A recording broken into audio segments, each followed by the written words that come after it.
Prosseguindo no estudo de história da igreja, vamos agora ao item 8 do nosso material didático. Estamos estudando o período da grande crise do terceiro século. O item 8 diz: o bispo da cidade de Roma é excluído. Bom, nós vimos que até o ano de 252 foi o ano da morte de Orígenes, né? Ele tinha passado pela perseguição de Décio, foi solto. Eu coloquei a hipótese para vocês, a história não diz, mas para ser solto, normalmente ele tinha que aceitar sacrificar. E o homem começou a pregar um monte de heresias, então eu digo, provavelmente cultuou o demônio. Bom, o bispo da cidade de Roma também, nesse período, ele já vai adotar uma nova heresia. Lembre-se, ele já tinha mudado a data da Páscoa bíblica, que ele não podia fazer isso, isso está errado. E agora ele adota o batismo de recém-nascido, tá bom? O mesmo que Orígenes tinha defendido também. Então, o comentário diz: no ano 253 depois de Cristo, as igrejas cristãs excluíram o bispo Estevão, que deu início ao batismo de recém-nascidos.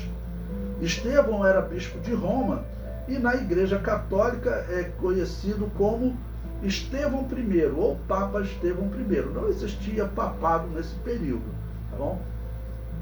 Ele teria liderado a Igreja de Roma do ano 253 ao ano 257. Estevão foi o criador do termo anabatista, aplicado às igrejas que batizavam, quando adulto, as crianças batizadas na Igreja de Roma. Então, se alguma igreja falar: não, se você foi batizado naquela igreja lá, isso não tem valor. Você vai chegar aqui na igreja em algum momento, depois de adulto, que você reconheceu os seus pecados, fazer a sua confissão de fé, nós te batizamos. E diz a história que ele foi o primeiro a dizer que essas igrejas eram rebatizadoras, ou seja, anabatistas. O bispo de Roma chamava de rebatismo, mas as igrejas fiéis à doutrina bíblica chamavam de batismo, argumentando que não existe batismo de recém-nascido.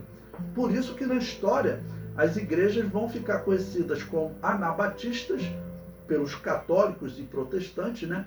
Mas elas vão se dizer batistas. A Assembleia de Deus é tecnicamente uma igreja batista. A Assembleia de Deus saiu das igrejas que eram chamadas de batistas da Suécia, ou anabatistas, tá bom? Estevão estava em Roma durante a perseguição de Valeriano.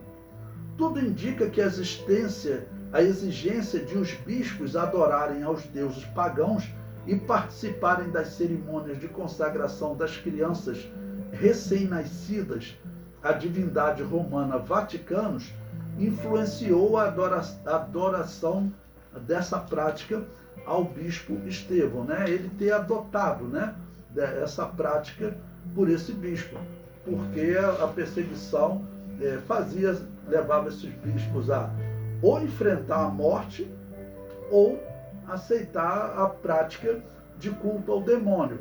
Tudo indica que foi o caso de Orígenes, tá bom? E esse bispo estava lá desde os dias de Décio, que já tinha colocado uma grande perseguição à igreja. Então, provavelmente era um bispo apóstata, tá ok?